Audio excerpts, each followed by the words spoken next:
Good morning students. आज का हमारा टॉपिक है भारतीय राजनीति नए बदलाव।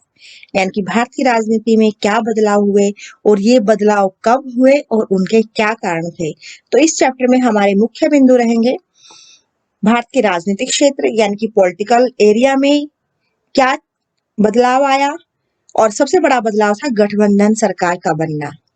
कई दलों ने मिलकर के अपने गठबंधन बनाने शुरू कर दिए और ऐसे काफी लंबे टाइम तक ये गठबंधन सरकारों ने अपना काम किया। दूसरा बात करेंगे सामाजिक क्षेत्र की, यानी कि सोशल एरिया में क्या कुछ बदलाव आया। अन्य पिछड़ा वर्ग आयोग का गठन किया गया, ओबीसी के लिए एक कमीशन बनाया गया। तीसरा जो बदलाव था वो था इकोनॉमी एरिया में भारत के आर्थिक क्षेत्र में बदलाव और नई आर्थिक नीति लागू की सरकार ने 1991 में। चौथा जो बदलाव था वो धार्मिक क्षेत्र में था। अयोध्या मामला, जहां पर पहले बाबरी मस्जिद था उसको तोड़ करके राम मंदिर बनाने की जो ख्वाहिश थी, तो यहाँ पर भी कुछ बदलाव आए। तो हमारे इस चैप्टर में हम इन तीन एरिया की बात करेंगे, political area, social area, economic और रिलीजियस से संबंधित है। सबसे पहले हम बात करते हैं पॉलिटिकल एरिया की, जो कि सबसे मेन है और सबसे लंबा पार्ट है हमारे इस चैप्टर का, कि भारत की राजनीति में क्या बदलाव आया था। यहाँ पर हम बदलाव में बात करेंगे 1989 से पहले और उसके बाद में। जो इस चैप्टर में बात की गई गठबंधन सरकार की, कि वैसे आप सबको पता है कि भारत में बहुदलीय शासन प्रणाली है, कि बहुत सारी पॉलिटिकल पार्टीज हैं। अब 1989 से पहले तो कांग्रेस ही सबसे मेन पार्टी थी, फिर जनता पार्टी बनी। तो जब कम दल होते हैं तो किसी एक पार्टी को बहुमत मिल जाता है और वो सरकार बनाता है, लेकिन जब छोटे छोटे दल अलग अलग एरिया में बनते हैं तो फिर किसी एक दल के लिए बहुमत प्राप्त करना मुश्किल हो जाता है। तो बहुत सारे जब छोटे छोटे दल यहाँ पर आ गए तो किसी एक पार्टी के लिए बहुमत लेना मुश्किल हो गया, क्योंकि कुछ वोट इसको मिल रहे, कुछ इस पार्टी को और कुछ वोट इस पार्टी को, ऐसे ये वोट बट गए। तो फिर इन छोटे छोटे दलों ने मिलकर के अपने गठबंधन बनाने शुरू कर दिए, एक ग्रुप बनाने शुरू कर दिए, पॉलिटिकल पार्टीज का एक ग्रुप, वही कहलाएगा गठबंधन। तो गठबंधन सरकार की शुरुआत कब हुई और क्या इसका प्रभाव पड़ा, यही हमें इस चैप्टर में जानना है। तो आइए शुरू करते हैं, हमारी गठबंधन सरकार कैसे शुरू हुई और क्या इसके इफेक्ट पड़े हैं। पिछले चैप्टर में हमने पढ़ा कि फर्स्ट जब लोकसभा चुनाव हुआ था भारत में 1952 में, इसमें कांग्रेस पार्टी की जीत हुई थी और कांग्रेस पार्टी की तरफ से प्रधानमंत्री बने थे पंडित जवाहरलाल नेहरू। भारत में इलेक्शन हर 5 साल बाद होते हैं, तो अगला जो लोकसभा चुनाव था 5 साल बाद जब 1957 में हुआ, इसमें भी कांग्रेस पार्टी की जीत हुई। तीसरा लोकसभा चुनाव फिर 5 साल बाद 1962 में हुआ, फिर से कांग्रेस पार्टी। इसके फिर 5 साल बाद जब इलेक्शन होता है तो भी कांग्रेस पार्टी की जीत होती है और 1971 में भी कांग्रेस पार्टी की ही जीत होती है। ये लगातार एक दल का प्रभुत्व बना रहता है, ये हम पहले के चैप्टर में कर चुके हैं। इस चैप्टर में हम इससे आगे की बात करते हैं। 1975 में जब इंदिरा गांधी ने इमरजेंसी लगा दी तो उसका प्रभाव पड़ा कि अब कांग्रेस पार्टी से लोगों का विश्वास उठ गया। इमरजेंसी के बाद जैसे ही इमरजेंसी खत्म होती है 1977 में, तो फिर तब तक गठन कर लिया गया जनता पार्टी का। जनता पार्टी 4 विरोधी पार्टियों ने मिलकर बनाई थी, जनसंघ, कांग्रेस, भारतीय लोकदल और समाजवादी पार्टी। इन 4 पार्टियों ने मिलकर जनता पार्टी बनाई और जब 1977 में चुनाव हुए तो जनता पार्टी की जीत होती है और कांग्रेस की हार होती है। यहीं से शुरू हो गया गठबंधन। जनता पार्टी जीतती है और प्रधानमंत्री बनते हैं मोरारजी देसाई, लेकिन मोरारजी देसाई केवल 18 महीने प्रधानमंत्री रहे। इसके बाद चौधरी चरण सिंह प्रधानमंत्री रहे, जो केवल 4 महीने अपना कार्य पूरा करते हैं। क्योंकि जनता पार्टी कई विचारधारा के लोगों ने मिलकर बनाई थी, अलग अलग पार्टी के लोगों ने मिलकर बनाई थी और लास्ट में जाकर जनता पार्टी का विभाजन हो जाता है, जनता पार्टी टूट जाती है। इसलिए 1980 में मध्यावधि चुनाव करवाने पड़ते हैं। मध्यावधि चुनाव यानी कि जैसे चुनाव हर 5 साल बाद होते हैं और 5 साल से पहले अगर सरकार गिर जाती है तो दोबारा चुनाव जब करवाना पड़े तो उसको कहा जाएगा मध्यावधि चुनाव। तो 1980 में मध्यावधि चुनाव हुए। प्रधानमंत्री श्रीमती इंदिरा गांधी बनी क्योंकि इस चुनाव में कांग्रेस पार्टी की जीत होती है। अब इंदिरा गांधी के अंगरक्षकों ने ही उसकी हत्या कर दी। कार्यकाल पूरा भी नहीं हुआ था, प्रधानमंत्री पद पर रहते रहते श्रीमती इंदिरा गांधी की हत्या कर दी जाती है 1984 में। फिर समस्या होती है कि अब प्रधानमंत्री कौन बनेगा। श्रीमती इंदिरा गांधी के बेटे राजीव गांधी युवा थे, उनको पद सौंपा जाता है और फिर राजीव गांधी अपना कार्यकाल पूरा भी करते हैं। 1989 तक प्रधानमंत्री राजीव गांधी रहते हैं। लेकिन जैसे ही ये लोकसभा का कार्यकाल पूरा हुआ और 1989 में ही जब अगला इलेक्शन होना था, इसमें कांग्रेस पार्टी को बहुत कम वोट मिलते हैं और छोटे छोटे दल वो मिलते हैं और बनाते हैं गठबंधन सरकार।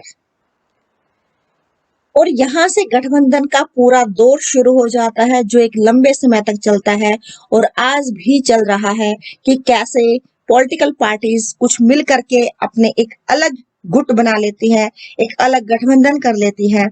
और ये शुरुआत 1989 से प्रॉपर रूप से हुई और लंबे समय तक रही, तो इसलिए इसको कहा जाएगा गठबंधन सरकार का युग। और इसको बहुत अच्छे से हम क्लियर कर पाएंगे। हमारे एनसीईआरटी का एक पेज है, इसको हम लेते हैं, देखिएगा ये एनसीईआरटी का वो पेज है जिसमें पूरी गवर्नमेंट 1989 से लेकर के 2019 तक को शो किया गया है। अब देखते हैं इसमें पहली बात क्या है कि जब 1989 में इलेक्शन होता है तो किसी भी पार्टी को बहुमत नहीं मिला, ना ज्यादा सीटें मिली कांग्रेस को ना बीजेपी को। तो राष्ट्रीय मोर्चा एक संगठन बना लिया, कुछ छोटे छोटे दलों को मिला करके एक मोर्चा बनाया और इसी का नाम रखा फिर राष्ट्रीय मोर्चा यानी कि नेशनल फ्रंट। ये बनाया था विश्वनाथ प्रताप सिंह ने, जो कांग्रेस से ही अलग हुए थे। अब इसने जो लोग कांग्रेस से संतुष्ट नहीं थे उनको अपने साथ शामिल किया और कई छोटे छोटे दलों को मिला करके अपना एक गठबंधन बनाया और फिर सरकार बन गई राष्ट्रीय मोर्चे की और प्रधानमंत्री बन गए विश्वनाथ प्रताप सिंह। लेकिन इस मोर्चे को भी भारतीय जनता पार्टी ने ही समर्थन दिया था। बाद में भारतीय जनता पार्टी समर्थन वापस ले लेती है, लगभग 1 साल के बाद सरकार गिर जाती है। फिर से राष्ट्रीय मोर्चा कांग्रेस से सपोर्ट मांगता है और कांग्रेस का समर्थन लेकर के प्रधानमंत्री बनते हैं चंद्रशेखर। अब देखिएगा 2 सालों में 1989 से 91 तक 2 प्रधानमंत्री बदलते हैं, एक विश्वनाथ प्रताप सिंह बनते हैं, दूसरे बनते हैं चंद्रशेखर। अगले इलेक्शन का टाइम आ जाता है 1991 में, मध्यावधि चुनाव करवाने पड़ते हैं क्योंकि सरकार तो चल नहीं रही। अब कांग्रेस को सीटें ज्यादा मिलती हैं और साथ ही एक समर्थन ले लेता है ये एआईडीएमके,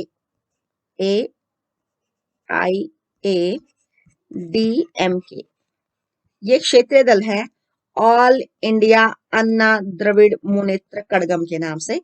इस दल का समर्थन लेकर के नरसिम्हा राव सरकार बनाते हैं और फिर ये सरकार पूरे 5 साल अपना काम करती है, कांग्रेस सरकार एआईडीएमके के समर्थन से। अगला चुनाव जब होता है 1996 में, तो सीटें जो आती हैं वो भारतीय जनता पार्टी की तो 161, कांग्रेस की 140 और जनता पार्टी की 46।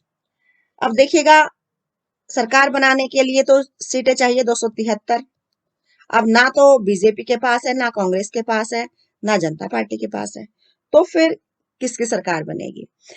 जैसे बड़ी पार्टी को कहा जाता है सरकार बनाने के लिए, तो बीजेपी सरकार तो बना लेती है, लेकिन अन्य दलों का सहयोग वो नहीं ले पाती, और सहयोग ना मिलने से जब उनकी 273 सीटें ही पूरी नहीं होंगी तो फिर सरकार गिर जाती है। क्योंकि अटल बिहारी वाजपेयी जब भाजपा से प्रधानमंत्री तो बन गए ज्यादा सीटों की वजह से, लेकिन बहुमत ना होने की वजह से सरकार गिर गई और केवल ये 13 दिन तक ही प्रधानमंत्री रह पाए, क्योंकि किसी भी क्षेत्रीय दल का सहयोग इनको नहीं मिला, ये किसी दल को अपने साथ नहीं मिला पाए और बहुमत साबित ना करने की वजह से ये सरकार गिर जाती है। एक बार फिर से गठबंधन की तरफ रुख होता है, और जैसे ही अटल बिहारी वाजपेयी केवल 13 दिन के बाद अपना इस्तीफा देते हैं, जो पहले मोर्चा था राष्ट्रीय मोर्चा, अब ये मोर्चा अलग नाम से संगठन बनाता है। राष्ट्रीय मोर्चा तो था ही, साथ में बाकी दलों का इसने साथ लिया, कई दलों को इसने अपने साथ मिलाया और फिर इसका नाम रख दिया संयुक्त मोर्चा। राष्ट्रीय मोर्चा जब बनाया था तो ये 7 दलों को मिला करके बनाया था, लेकिन जब संयुक्त मोर्चा बनाया गया इसमें 13 दलों को शामिल किया गया और ये एक अलग संगठन बन गया। और जब चुनाव हुए 1996 के, तो फिर प्रधानमंत्री बनते हैं एच डी देवगौड़ा, क्योंकि संयुक्त मोर्चा सरकार ये बनी थी, कई दलों को मिला करके ये बनी थी। अब देखिएगा फिर से एक गठबंधन संयुक्त मोर्चा के नाम से, प्रधानमंत्री बने एच डी देवगौड़ा, लेकिन लगभग 1 साल के बाद ही फिर से प्रधानमंत्री चेंज होता है और प्रधानमंत्री बनते हैं इंद्र कुमार गुजराल। अब ये 2 सालों में फिर 2 प्रधानमंत्री चेंज हो गए। यहाँ पर भी हमने देखा था कि 2 सालों में 2 प्रधानमंत्री चेंज हो गए, क्योंकि गठबंधन अलग अलग विचारधारा के लोगों का वो संगठन जो ज्यादा समय तक नहीं चल पाता। और यही हमारी राजनीति में हुआ कि बार बार सरकार बन रही है और बार बार सरकार बिगड़ रही है। इसके बाद फिर चुनाव करवाए जाते हैं 1998 में, और 1998 में जब चुनाव होते हैं तो इस चुनाव से पहले जब अटल बिहारी वाजपेयी प्रधानमंत्री बने थे, इन्होंने ये देख लिया कि गठबंधन बना करके सरकार तो बनाई जा सकती है, लेकिन उसको ज्यादा दिन तक चलाया कैसे जाए, इसके लिए स्थायित्व होना चाहिए, उसके अंदर स्टेबिलिटी होनी चाहिए। तो एक नया संगठन बनाया गया और इस नए संगठन का जो नाम रखा वो रखा एनडीए, नेशनल डेमोक्रेटिक अलायंस, राष्ट्रीय जनतांत्रिक गठबंधन। और राष्ट्रीय जनतांत्रिक गठबंधन ये भारतीय जनता पार्टी का एक बड़ा संगठन है, जिसमें बड़ा दल भारतीय जनता पार्टी है और साथ में बहुत सारे क्षेत्रीय दल इसके अंदर शामिल है। तो इस तरीके से एक नया संगठन बनाया और फिर प्रधानमंत्री बने श्री अटल बिहारी वाजपेयी, पूरे 5 साल करते हैं। और अगला जो चुनाव होता है 2004 में अब कांग्रेस ने भी सीख लिया था कि गठबंधन बना करके सरकार अच्छे से चलाई जा सकती है, तो कांग्रेस कहाँ पीछे रहती। अब 2004 में जब इलेक्शन हुए तो इसने भी अपना एक नया गठबंधन तैयार कर लिया यूपीए के नाम से, यूनाइटेड प्रोग्रेसिव अलायंस। ये यूनाइटेड यूनाइटेड प्रोग्रेसिव अलायंस जो है, ये गठबंधन 2004 में तैयार किया जाता है और इलेक्शन होते हैं, कांग्रेस और गठबंधन जीतता है और यूपीए सरकार बनती है। हालांकि कांग्रेस के प्रधानमंत्री हैं, लेकिन गठबंधन यूपीए कहा जाएगा।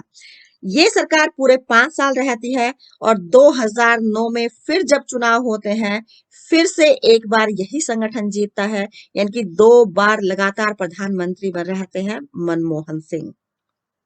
इसके बाद फिर जब इलेक्शन होते हैं 2014 में, जैसे ही कार्यकाल पूरा हुआ मनमोहन सिंह का और 2014 के चुनाव में एक बार भारतीय जनता पार्टी फिर से स्ट्रॉन्ग होकर के आती है और अपने इस संगठन की जीत जो है वो होती है 2014 में, जिसके भाजपा अध्यक्ष नरेंद्र मोदी जो है वो प्रधानमंत्री बनते हैं।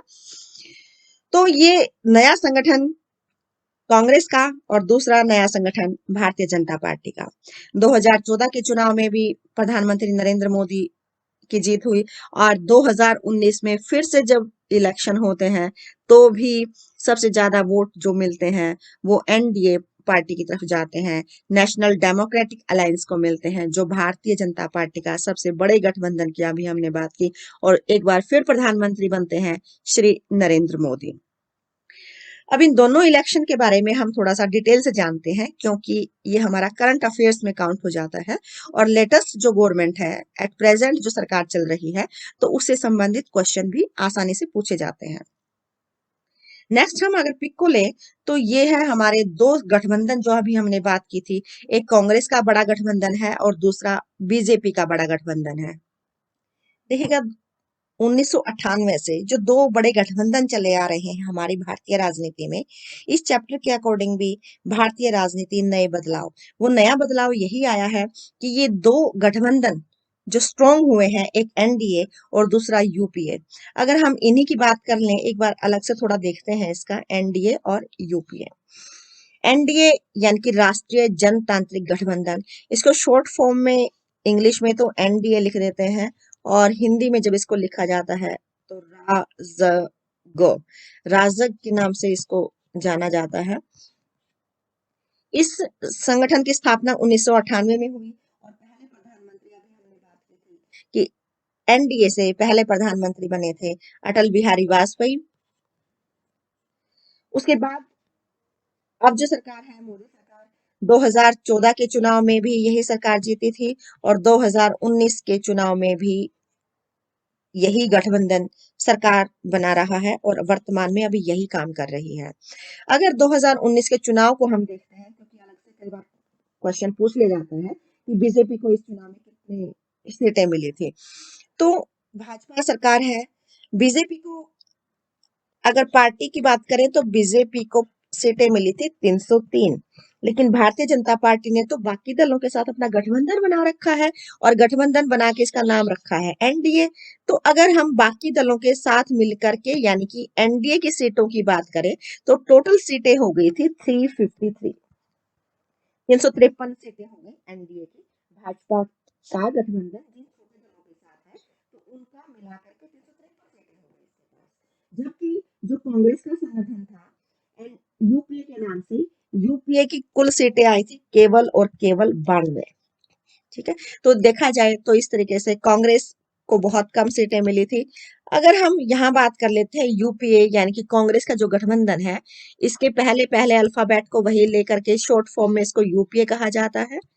हिंदी में जब इसको कहेंगे तो पहले पहले अक्षर को लेकर के बनाया जाएगा, संप्रंग इसको कहा जाता है।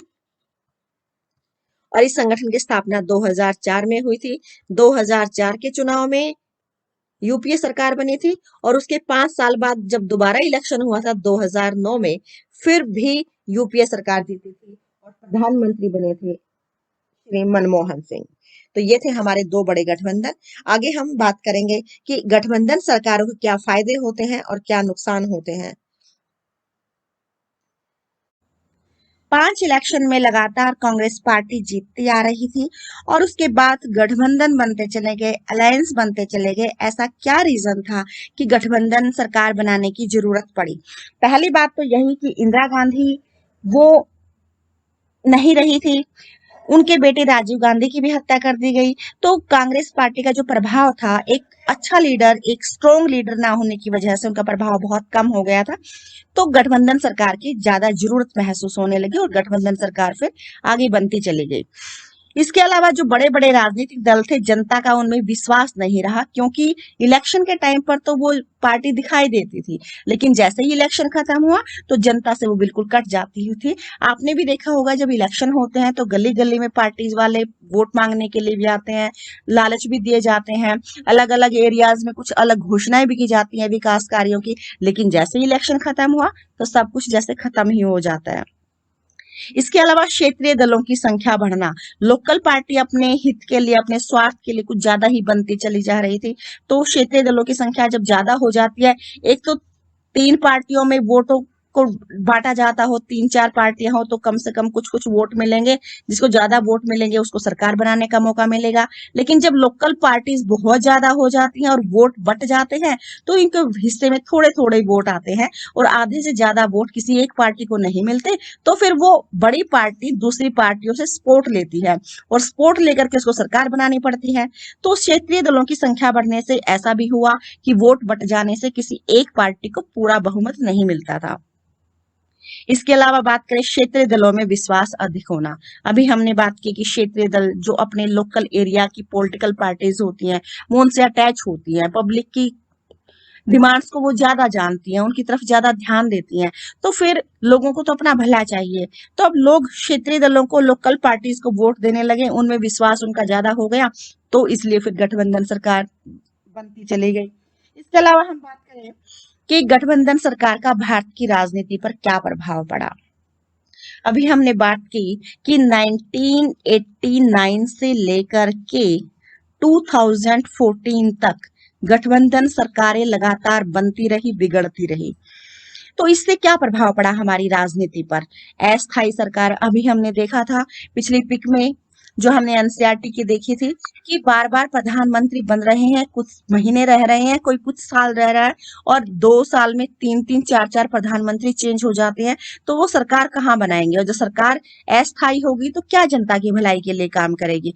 तो जैसे ही गठबंधन सरकारों का उदय हुआ, सरकार जो थी वो स्थायी नहीं रह सकती थी, बार बार बनती, बार बार बिगड़ती चली जाती, क्योंकि जो छोटे दल उनको समर्थन देते थे, कुछ दल उनको वापस भी ले लेते थे। आया राम गया राम की जो कहावत है वो इसी से रिलेटेड है कि दल बदल की जो प्रवृत्ति थी वो हमारी पॉलिटिक्स में ज्यादा थी। अब अस्थायी सरकार होगी तो प्रधानमंत्री कहाँ से मजबूत बनेगा, उनकी स्थिति भी कमजोर हो जाती है। अगर सरकार 5 साल पूरे रहती है तो सरकार का के सामने एक टारगेट रहता है कि मुझे 5 साल में देश के लिए ये काम करना है, देश के लिए ये विकास करना है, तो वो आसानी से अपनी नीतियां हैं जो वो लागू कर सकता है। लेकिन जैसे सरकार बार बार बनती है, बार बार बिगड़ती है, गठबंधन सरकार के आने से नीतियों को लागू करने में कठिनाई होने लगी, क्योंकि अलग अलग विचारधाराओं के अलग अलग लोग हैं, तो इनके विचार कभी मिलते थे और कभी नहीं मिल पाते थे। राष्ट्रीय एकता को खतरा भी होता है, क्योंकि यूनिटी जब दलों में ही नहीं होगी तो देश की एकता को वो कैसे बनाए रख सकते हैं। तो ये सब वो वजह थी जिसकी वजह से गठबंधन सरकार ने भारत की राजनीति पर प्रभाव डाला। इसके अलावा इस दौरान और क्या हुआ वो हम जानेंगे अपनी वीडियो के सेकंड पार्ट में। Thank you, have a nice day.